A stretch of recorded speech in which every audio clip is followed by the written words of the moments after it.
Bonjour et bienvenue dans cette vidéo. Aujourd'hui, je vous partage mes premiers tests concernant ces 3 nouveaux objectifs de chez Sigma. J'ai déjà pu faire pas mal de choses puisque j'ai eu le temps de faire une session avec une modèle en extérieur, une session en configuration studio avec Céline. On l'a amené aussi au cirque, j'ai pu l'amener au basket avec mon fils et j'ai pu faire un repas de famille avec. Donc ce qui me permet quand même de vous partager aujourd'hui un premier avis. Pourquoi premier avis? Tout simplement parce que ces produits, ils sortent le 8 avril chez Fujifilm. Donc pour l'instant, ils ne sont pas tout à fait finalisés et Sigma continue de travailler sur le firmware. D'ailleurs, ils m'ont donné une première mise à jour du firmware qui ont fait favorablement évoluer les performances autofocus. Alors l'autofocus est déjà plutôt bon, mais je pense qu'ils peuvent encore l'améliorer. Ici, je vous montre quelques résultats. La majorité de ces photos-là, elles sont parfaitement nettes. Mais vous voyez, de temps en temps, il y a quelques petits loupés.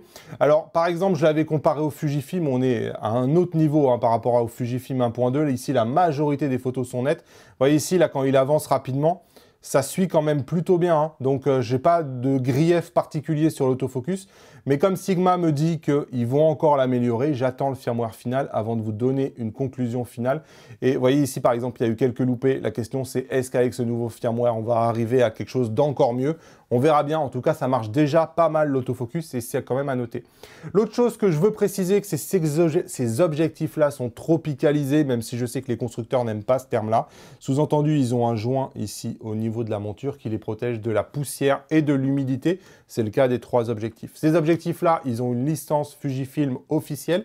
Ça veut dire que lorsque vous les mettez sur le boîtier, ils sont reconnus et vous pouvez faire une mise à jour. Ici, Sigma m'a envoyé une première mise à jour de ces objectifs-là. Je les ai fait via le boîtier. Vous mettez l'objectif sur le boîtier, c'est exactement comme si c'était un objectif Fujifilm. Il est reconnu et le boîtier sait mettre à jour ces objectifs-là. Donc ça, c'est plutôt cool. On commence par parler du 16 mm 1.4. Alors, c'est une focale qui est bien connue. On est sur un équivalent 24 mm. J'adore ça parce qu'on peut faire des effets créatifs. Vous voyez ici, je vous montre quelques photos qui sont prises avec ce 16 mm 1.4. Voilà, il y a matière à s'amuser avec ce genre de focale parce que vous suffit de le lever un tout petit peu. On a tout de suite des angles improbables, de se baisser à ras du sol. On a tout de suite ces angles improbables. Donc, c'est quelque chose que j'aime beaucoup. Alors, comme vous pouvez le voir ici, il n'est pas aussi compact qu'on aurait aimé, ce 14 mm 1.4 que lance Sigma. En termes de poids, par contre, il n'y a pas vraiment de différence. Je crois qu'il y a 10 grammes de différence en faveur du Fujifilm. Donc le Fujifilm est 10 grammes plus léger, ça ne va pas changer grand-chose. Par contre, on peut voir que la conception est fort différente. Vous avez tout simplement un Sigma qui, je crois qu'ils appellent ça du polycarbonate, mais en gros, ça donne un rendu un peu plastique, entre guillemets, sans que ça soit péjoratif. Mais voilà, c'est vrai qu'on n'a pas un rendu froid comme le métal et on n'a pas le bruit métallique comme ils peuvent avoir sur d'autres objectifs. Et on n'a pas, évidemment, de bague d'ouverture. Donc, il y a clairement une énorme différence de philosophie par rapport à cet objectif qui est métal. Là, clairement, tout est métallique. Le bruit, vous voyez, est métallique. Tout est métallique. Et puis, la construction, on a cette bague qui est tant appréciée par les fugistes. Et on a le clutch ici pour faire la mise au point automatique ou manuelle avec une gradation qui permet en plus de faire une mise au point manuelle très simplement à l'ancienne. Alors, attention. C'était clair, c'était la classe ces objectifs chez Fuji. Je sais que beaucoup les adorent. On voit bien que Fuji, notamment par exemple sur le 23 mm, ils ont abandonné cette conception-là. On n'a plus le clutch. Donc voilà, je pense que c'est l'ordre des choses et probablement que si un jour Fujifilm refait ce 16 mm, le clutch il va probablement disparaître. En tout cas, c'est clair que l'ergonomie de l'objectif, elle n'a rien à voir. Et personnellement, si vous me demandez laquelle je préfère, c'est vrai que celle du Fujifilm en métal avec le clutch et la bague d'ouverture, elle a quand même son charme, donc on va pas se mentir. Moi, c'est vrai que je préfère l'ergonomie du Fujifilm. Et la question que certains fugistes m'ont posée, c'est quand on n'a pas de bague d'ouverture, comment on fait pour régler l'ouverture? On va utiliser cette molette ici à l'avant. Vous voyez ici, l'ouverture, elle apparaît ici. Et tout simplement, en faisant tourner la molette, je change l'ouverture. Donc évidemment, on peut changer l'ouverture. Ça va sans dire. Et quand on regarde la mire pour comparer le piqué des deux objectifs, le Fujifilm accuse vraiment son âge. Et en termes de résolution, il y a un monde entre les deux objectifs. Voilà, clairement, ici, le Sigma, il n'y a vraiment pas de question à se poser. Il est à gauche, a une résolution largement meilleure, contrôle beaucoup mieux les aberrations chromatiques, qui est quand même un petit point faible du 16 mm 1.4. Voilà, clairement, si vous voulez faire par exemple du ciel étoilé ou de l'astrophotographie, le Sigma va donner des résultats qui sont 100 fois meilleurs que celui de Fujifilm. Donc voilà, c'est clair que si vous cherchez le plus piqué, celui qui contrôle le mieux les défauts optiques et celui qui a la meilleure homogénéité, probablement que le Sigma fait tout mieux, tout simplement. Par contre, quand on ferme à 5.6, le Fujifilm s'est largement amélioré, mais le Sigma reste toujours une tête devant. Il y a vraiment que sur les côtés où à la limite ils sont ex aequo. Mais voilà, grosso modo, en piqué, le Sigma fait largement mieux. Et je vous montre une vraie photo, hein, qui n'est pas une mire. Alors c'est clair que le rendu de la peau est très différent, on a beaucoup plus de détails ici à gauche, et on a un rendu beaucoup plus doux par contre. Si vous préférez la douceur du rendu, c'est vrai qu'on voit moins les cernes, on voit moins les traits de peau sur le 16 mm 1.4, donc ça peut être un parti pris. Par contre, là où il y a une grosse différence, c'est en termes de bokeh, hein. Le bokeh du Sigma est tellement plus doux que le bokeh du Fujifilm ici. Donc voilà, là aussi pour le bokeh, je donnerai l'avantage à Sigma. Autre photo pour vous en convaincre, toujours pareil, je vous laisse regarder le rendu de peau et je vous laisse regarder le bokeh. Pour moi, il n'y a pas photo, hein. Le Sigma ici à gauche a un bokeh qui est beaucoup plus doux. Et il en va de même pour le soleil en étoile où le Sigma fait légèrement mieux que le Fujifilm. En termes de flair et distorsion, impossible de les départager. Voilà, au moment de conclure, il y a quand même 899 € contre 429 €. Et finalement, je pense que dans la majorité des cas, on préférera le Sigma. Et il n'y a vraiment que ceux qui sont amoureux de l'ergonomie Fujifilm, veulent absolument ça. Et probablement iront trouver ce rendu magique que certains adorent sur ce 16 mm 1.4 Fuji. Plutôt en le trouvant d'occasion et à le trouvant en meilleur prix parce que 899 €, ça commence à piquer pour un objectif qui est quand même un peu ancien maintenant. Allez, petite pause dans la vidéo, ça prend du temps de faire tout ça. Vous pouvez soutenir mon travail et m'aider financièrement en achetant ces objectifs-là chez ipln.fr. Vous mettez le code créateur Damien lorsque vous êtes dans le panier. Moi, ça m'aide beaucoup, donc un grand merci à ceux qui achèteront chez ipln.fr. Allez, on passe au deuxième, 30 mm 1.4 contre 33 mm 1.4, 799 € contre 399 €. Ici, on a une différence de focale, puisqu'il y en a un qui est un vrai 50 mm, c'est le Fuji, tandis que le Sigma est un 45 mm. Est-ce que ça change quelque chose pour moi? Non, ça change quelques centimètres où vous vous approchez ou pas. Vraiment, il n'y a même pas besoin de bouger les pieds là, c'est juste les mains. Pour moi, ça change absolument rien. En termes de conception, encore une fois, on n'a pas la même conception. Le Fujifilm fait métal, le Sigma fait vraiment un peu plus plastique. Là où il n'y a pas de différence de clutch, puisque Fujifilm ne l'a pas remis sur ce 33 mm. Et donc ici, la seule différence, ça va être surtout la bague d'ouverture. L'autre différence, c'est que contrairement au 16 mm, ce 33 mm, il vient de sortir. Et Fujifilm a rehaussé largement son niveau. Donc là, le match, il risque de ne pas être aussi facile pour le Sigma. Par contre, attention, hein, le Fuji pèse 100 grammes de plus. Et quand vous les avez en main, vous sentez nettement la différence de poids entre les deux, puisque le Sigma va être quasiment 30% plus léger. Donc c'est quand même significatif. En termes de piqué, je vous le disais, hein, le Fuji vient de sortir. Et pour moi, ce Fuji a déjà dit que c'était un objectif qui était capable de tenir 40 millions de pixels en termes de résolution. Pour moi, le Fuji est supérieur. Donc au centre, le Fuji est un peu supérieur au Sigma. Et c'est le cas aussi sur les côtés. Vous remarquerez qu'il y a un peu plus de vignettage, hein, sur le Fuji que sur le Sigma. Vous voyez, en termes d'homogénéité, ça ne va pas changer grand-chose sur les deux. Pareil, en termes d'aberration chromatique, si vous allez chercher les aberrations chromatiques, vous allez retrouver un peu plus d'aberration chromatique ici sur le Sigma que vous en retrouvez sur le Fuji, qui est vraiment super clean. C'est un bijou, hein, ce 33 mm 1.4 que vient de sortir Fujifilm. Mais voilà, c'est vrai que là, il faut payer le double. À voir si ça le justifie. Je vous montre un rendu de peau, pareil, hein, pas facile de les distinguer. Peut-être que le Fuji a encore une fois un rendu peut-être un tout petit peu plus doux. C'est la marque de fabrique aussi de chez Fujifilm. En termes de bokeh, pas facile de les distinguer, mais j'ai l'impression que le Sigma donne un bokeh, un arrière-plan peut-être un tout petit peu plus doux que l'arrière-plan du Fujifilm. Voilà, autre photo, je vous laisse regarder le rendu de la peau sur les deux et on regarde le bokeh. Et là, pour le coup, j'ai l'impression que c'est le Sigma qui donne un bokeh un peu plus doux sur cette photo-là. Vous voyez, c'est quand même assez nettement visible.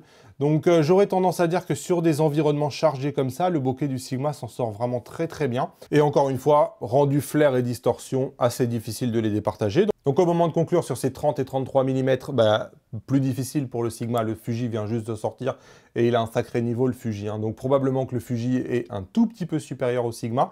Mais le Fuji coûte 2 fois le prix du Sigma et ça peut faire quand même une grosse différence pour votre porte-monnaie. Donc oui, je pense que le Fujifilm est peut-être le meilleur, mais le Sigma est vraiment pas loin. Allez, petite pause, ça fait longtemps. Si vous découvrez la chaîne, n'oubliez pas de vous abonner, hein. Ici, on parle exclusivement de la marque Fujifilm. Si vous n'êtes pas sur ma newsletter, que vous ne la recevez pas tous les samedis, info-damien.com. N'oubliez pas aussi de me suivre sur Instagram. Je vous partage tous les coulisses des tests. C'est là-bas que vous pouvez glaner plein d'informations assez exclusives que je ne mets pas du tout sur YouTube.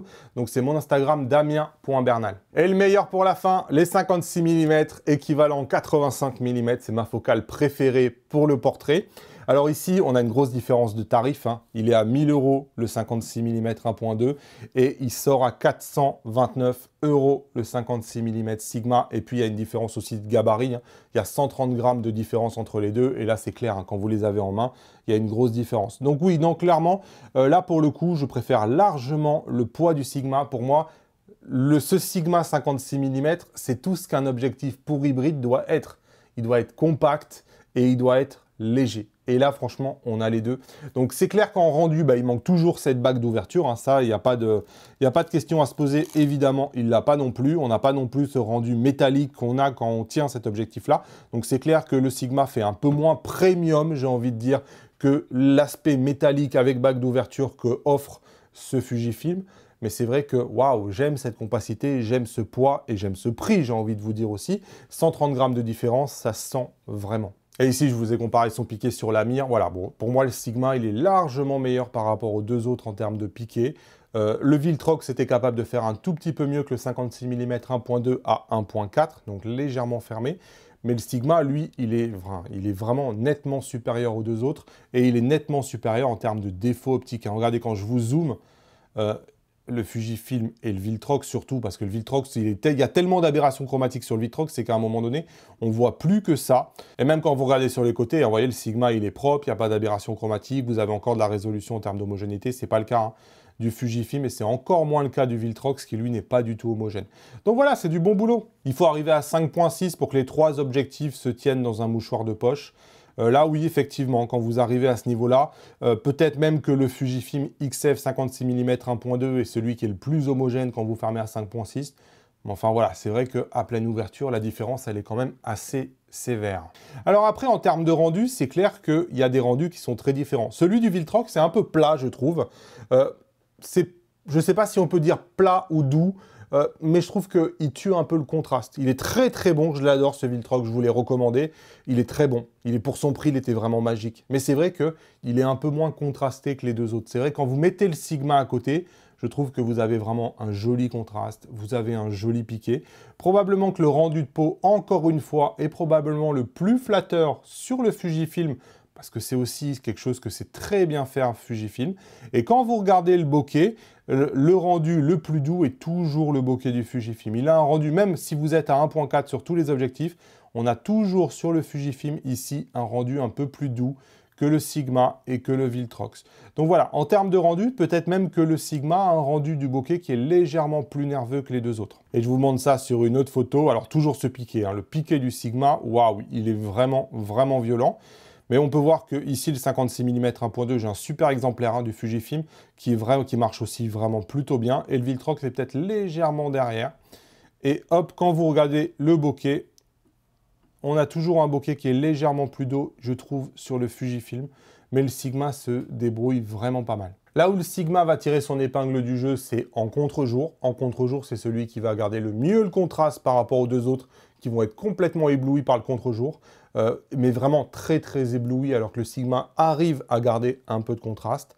Là où il va y avoir aussi une grosse différence, c'est en termes de flair. Vous allez avoir un flair immense sur le Viltrox. Attention au flair quand vous êtes en contre-jour, j'ai été surpris en refaisant ces tests-là. Vous allez avoir un flair important sur le Fujifilm et vous avez un flair qui est juste moyen sur le Sigma. Donc là, le Sigma vraiment tire son épingle du jeu parce qu'il contrôle le flair beaucoup mieux que les deux autres objectifs. Encore une fois, le Sigma fait fort, hein, parce qu'on est quand même sur un objectif qui à la base est hyper compact, hyper léger, 429 € contre 1000 €. Et vous avez vu, il fait quasiment tout mieux. Il y a quelques petits avantages pour le Fujifilm 56 mm 1.2 qui a un rendu doux, qui a un bokeh plus doux. Mais c'est vrai que le reste, hein, le Sigma, en termes de flair, d'aberration chromatique, de résolution, il a aussi beaucoup, beaucoup d'avantages, sans parler du prix, où encore une fois, on a plus de 2 Sigma pour un seul Fujifilm. Et quelque part, je trouve que le Viltrox, là aussi, c'est pas tout à fait le même calibre, hein. Pour moi, le Sigma fait tout mieux. Donc voilà, comme d'habitude, Sigma propose un rapport qualité-prix qui est quasiment imbattable, les mecs, parce que c'est aussi bon que du marque constructeur, sans défaut optique, avec tout qui est bien maîtrisé, mais à un prix qui est divisé par deux. Donc clairement, le rapport qualité-prix, il est bien présent. Fujifilm garde quelques petits avantages. Je pense quand même que ces objectifs, notamment le 16 mm et le 56 mm, ils accusent un peu le poids des années. Et quand Fujifilm va les mettre à jour, ben, probablement qu'on va arriver comme le 33 mm 1.4 ici, hein, qui voilà, il vient d'être mis à jour. Et clairement, il fait même mieux que le Sigma. Donc clairement, 16 mm, 56 mm Fujifilm, aujourd'hui, il faut peut-être les acheter d'occasion ou aller trouver à un bon prix. Ils continuent hein, d'avoir ce rendu doux que beaucoup adorent et appellent ça magique, etc. Donc si vous aimez ça, clairement, bah, ils ont toujours leur avantage, y compris un avantage d'ergonomie. N'empêche que voilà, le Sigma, il se trouve neuf pour moitié moins cher et il vous offre une prestation qui est waouh. Donc je ne peux que vous conseiller ces trois objectifs-là. Donc on reparlera dans une future vidéo, dès que j'aurai des firmware finales, de l'autofocus. Je vous donnerai le performance autofocus de chacun de ces objectifs-là. On reparlera aussi de leur performance en vidéo, notamment en termes d'autofocus, mais ça c'est dans une prochaine vidéo. Abonnez-vous pour être notifié de la prochaine vidéo quand elle sortira. Comme d'habitude, vous avez le guide de démarrage du fugiste débutant en cliquant sur les 12 conseils qui sont juste ici. Dites-moi en commentaire lequel vous auriez envie de vous prendre et moi je vous dis à bientôt dans une nouvelle vidéo. Salut!